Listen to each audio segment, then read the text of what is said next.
আজ আমি বানাবো নিরামিষ সয়াবিন রেসিপি।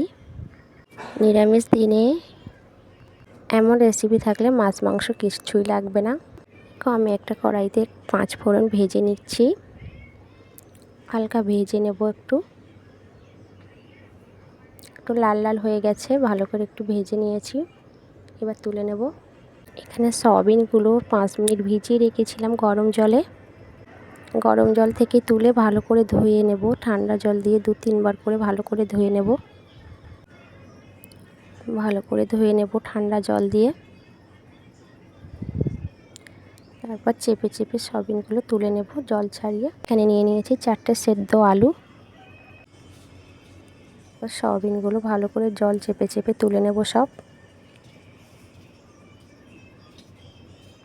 গরম জলে ভিজিয়ে রেখেছিলাম সয়াবিনগুলো, খুব সুন্দর নরম হয়ে গেছে। যেন জল না থাকে, ভালো করে চেপে চেপে সয়াবিনগুলো দেখো সব তুলে নিয়েছি। এবার আলুগুলো একটু ভেঙে নেব, একদম ভাঙবো না, অর্ধেক অর্ধেক ভেঙে নেব। দেখো একদম পুরো ভাঙিনি আলুগুলো। এবার কড়াইতে তেল দিয়ে দেব। তেলটা ভালো করে গরম করে নিতে হবে। একটু লবণ দিয়ে দিয়েছি তেলে। তারপর সয়াবিনগুলো দিয়ে দেব। বেশি ভাজবো না, বেশি ভাজলে সয়াবিনগুলো শক্ত হয়ে যাবে। ভালো করে ভেজে নেব সয়াবিনটা। বেশি ভাজবো না, বেশি ভাজলে কিন্তু শক্ত হয়ে যাবে সয়াবিনগুলো। একটু ভালো করে ভেজে নিয়েছি। এবার ঢেলে নেব সয়াবিনগুলো।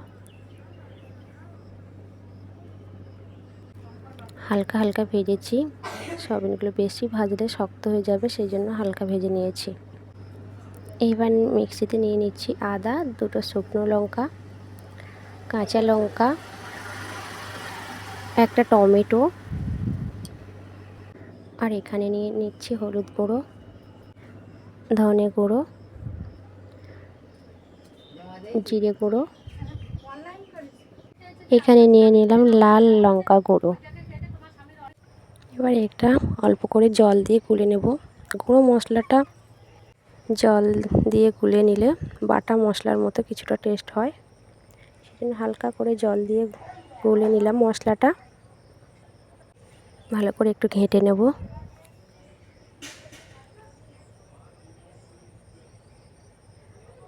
এবার কড়াইতে তেল দিয়ে দেব। 5 ফোড়ন। আমি মিক্সিতে যে মশলাটা করে রেখেছিলাম সেটা দিয়ে দেব।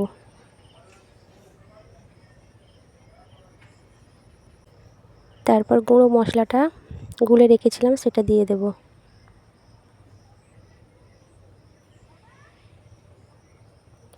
তো ভাজা। এবার এই মশলাটা দিয়ে দিলাম, ভালো করে কষিয়ে নেব।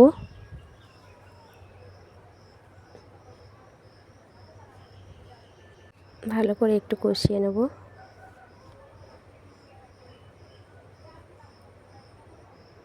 মশলাটা অনেকটা কষিয়ে নিয়েছি। এবার সয়াবিনগুলো দিয়ে দেব।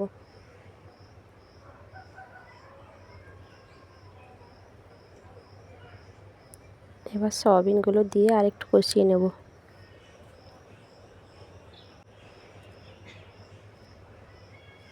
যাতে মশলাটা সয়াবিনের ভিতরে ভালোভাবে ঢুকে যায়।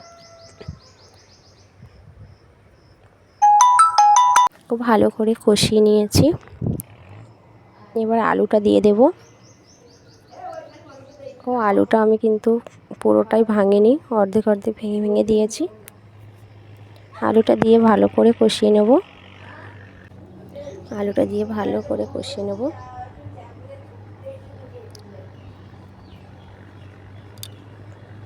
এবার জল দিয়ে দেব। এবার জল দিয়ে দিলাম। বেশি ঝোল হবে না, আর বেশি গাঢ়ও হবে না, মিডিয়াম হবে।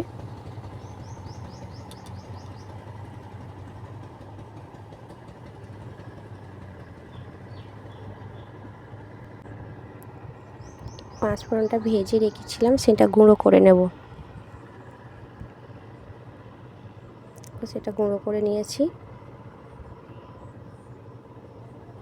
এদিকে আমার লবণ দিতে মনে ছিল না, তো এখন দিয়ে দিলাম। অনেকটা ফুটে গেছে, ঝোলটা গাঢ় হয়ে গেছে। আলুটা ভেঙে দিয়েছিলাম তো সেই জন্য তাড়াতাড়ি ঝোলটা গাঢ় হয়ে গেছে। হালকা 2-1 দানা চিনি দিয়ে দেব, এটাতে মিষ্টি হবে না, টেস্টটা আনার জন্য। এখানে সে ভাজা মশলাটা দিয়ে দিলাম, আর দিয়ে দিলাম গোটা জিরে ধনে গুঁড়ো।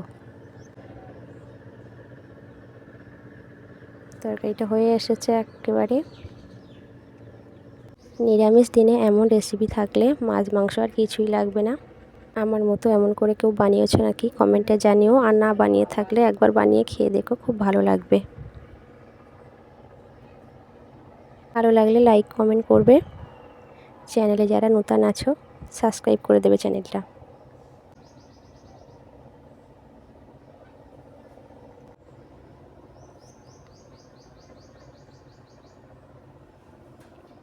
তো সবাইকে অনেক অনেক ভালোবাসা। ভালো লাগলে লাইক কমেন্ট করে দিও। চ্যানেলে নতুন যারা আছো অবশ্যই সাবস্ক্রাইব করে দিও।